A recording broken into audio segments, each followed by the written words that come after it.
Перед вами картинки, на которых нарисовано инопланетное существо. Авторы этих рисунков вряд ли лично видели пришельцев, но мы соглашаемся с их творчеством. Тот, кто не похож на нас, но близок по форме к облику человека, в нашем подсознании определяется как существо с другой планеты. В СМИ постоянно поступают сведения о новых контактах с внеземными цивилизациями. Потенциальные контактеры проходят проверку у неврологов и психологов, и те подтверждают, что некоторые люди не врут. В этом выпуске я постарался разобраться, какие образы пришельцев повторяются в заявлениях контактеров. Может, это галлюцинации и миражи? Если это так, то масштаб заблуждений имеет планетарный характер. Ведь человек в Бразилии смог увидеть тот же образ пришельца, что и человек, живущий в Австрии. Давайте разберемся.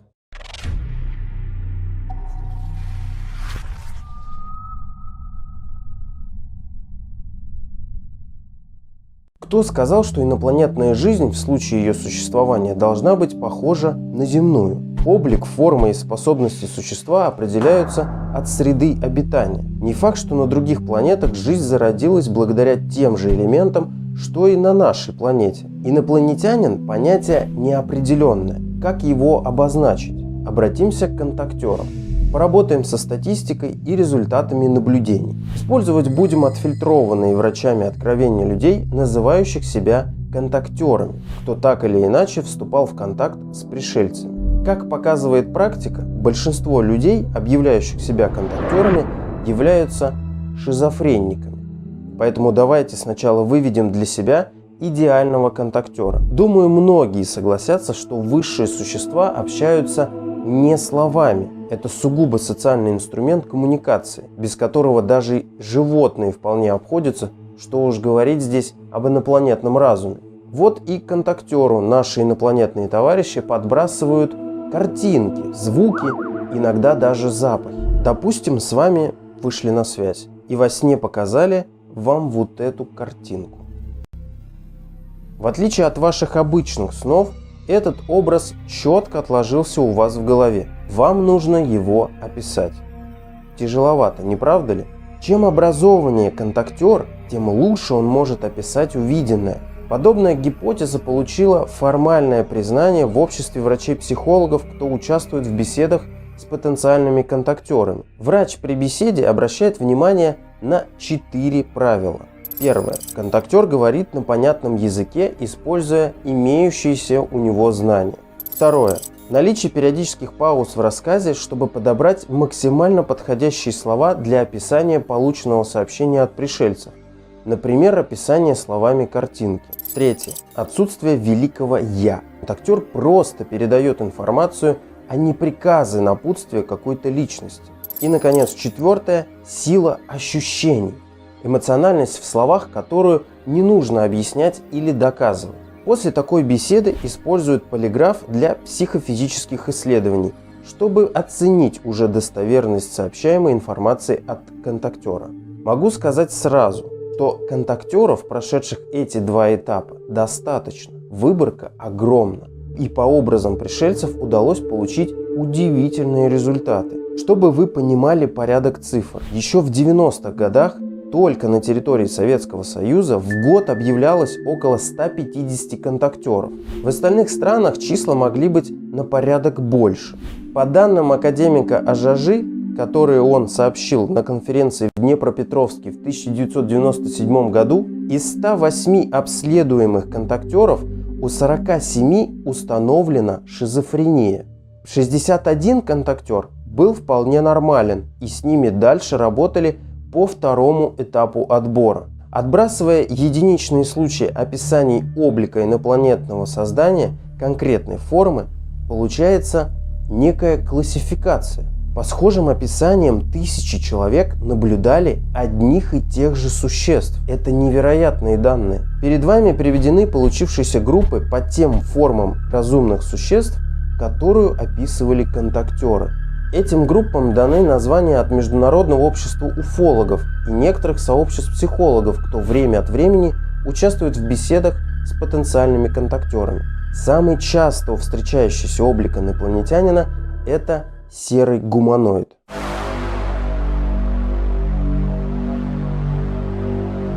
Худощавое тело с недоразвитыми конечностями, тонкие серые пальцы, на концах которых либо липкие присоски, либо острые когти. Контактеры массово указывают на непропорциональный телу размер головы.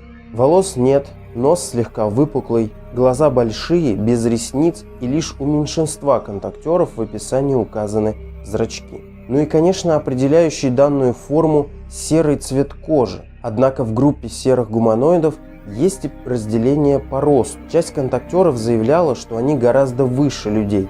Другие утверждали, что их рост не достигает груди человека. Вам, наверное, было бы интересно, когда об этой форме упомянули впервые. Так вот, задолго до Розуэльского инцидента, когда потерпел крушение инопланетный корабль, на борту которого были именно эти инопланетяне, в медицине и психологии были зафиксированы случаи, когда пациент утверждал, что был либо похищен, либо перенесен в место, где были эти существа.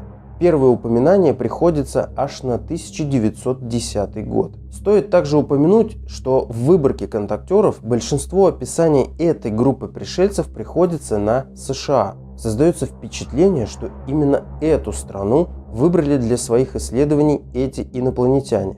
Настораживает еще то, что подавляющее число описаний этих существ связано с негативными эмоциями контактеров. Это были либо пытки, либо проведение операций. Люди ощущали страх, боль и психологическое давление. Следующим распространенным образом инопланетянина является маленький зеленый гуманоид.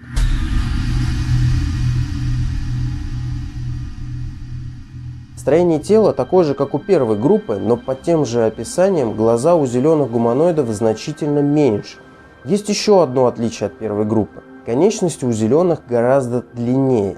Некоторые контактеры рисуют их чуть ли не до земли. Есть описание, когда зеленые гуманоиды видятся в скафандрах, а лицо, кроме глаз, прикрыто чем-то напоминающим маску. Эмоции, которые сопровождают контактеров во время общения с данным видом, в большинстве случаев положительны. Характеристика у них в основном доброжелательная, и визит их к людям сопровождается либо демонстрацией каких-то звезд, либо передачей знаний. Далее по количеству упоминаний идут рептоиды.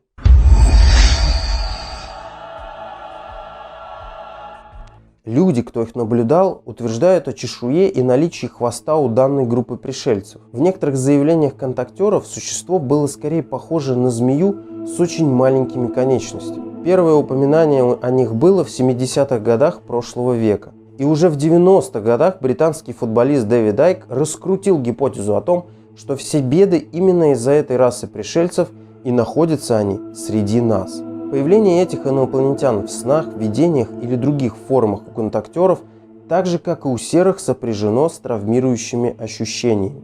Последним совпадающим образом инопланетянина является гигант или великан. Большой рост, выразительная внешность с оттенком людской кожи и белокурыми волосами. Уфологи назвали такой тип пришельцев как нордический. Облик их похож на людей. Согласно мнению контактеров, гиганты обладают доброжелательным и мирным характером. Никакой агрессии, негативных эмоций, страха и злости при контакте со стороны пришельцев данной группы не было. Однако по количеству зафиксированных случаев потенциальных контактеров данная группа инопланетян не обладает такой массовостью, как предыдущие три. Конечно, для людей все контактеры попросту сумасшедшие.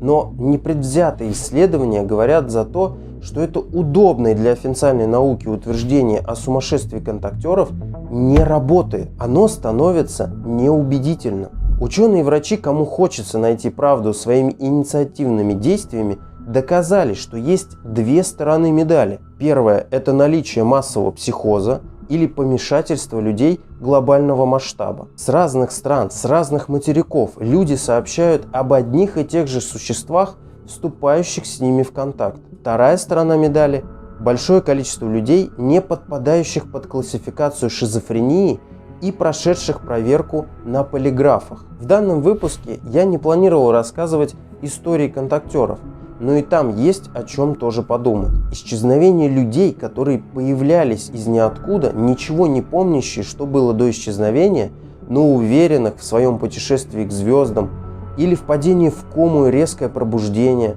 Вспышка света в доме контактера, а затем человек начинает рассказывать, что он был на космическом корабле и так далее. Если в комментариях вы напишите, что выпуск о контактерах надо делать, будьте уверены, я такой материал выпущу. Довольно жутко осознавать, что на первом месте у контактеров лидирует некая каста серых. Люди рассказывают о контакте с ними, не забывая упоминать о жутком стрессе и переживаниях, что они испытывали. Неужели есть в этом некая логическая цепочка? Смотрите сами. В контакт официально с нашей цивилизацией никто не вступает. Никто не приземляется на кораблях на площадях городов или посылает сигналы по телевидению и радио. Контактеры в подавляющем числе описывают тех самых серых, кто ставит над людьми опыты, похищает их, пытает и тому подобное.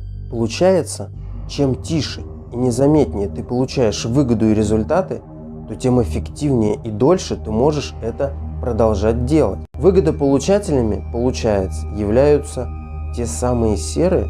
Не кажется ли вам, что здесь правда не все так гладко? Конечно, по фантастическим откровениям контактеров надо решить, верить им или нет. Однако мало кто будет отрицать факт наблюдения неопознанных объектов. Некоторые случаи, конечно, являются откровенной профанацией, но есть НЛО, которые объяснить не получается. Находятся ли в этих объектах те самые существа, которых видели контактеры? Что должно произойти, чтобы люди на нашей планете начали задумываться об инопланетном разуме не как о шутке, а как о факте? Как бы лично вы начали относиться к этому, если бы информацию о том, что инопланетяне действительно существуют и посещают нашу планету, сообщил не названный парень из Ютуба, а министр обороны, заслуженный летчик-испытатель, космонавт или президент? Ваше восприятие бы изменилось?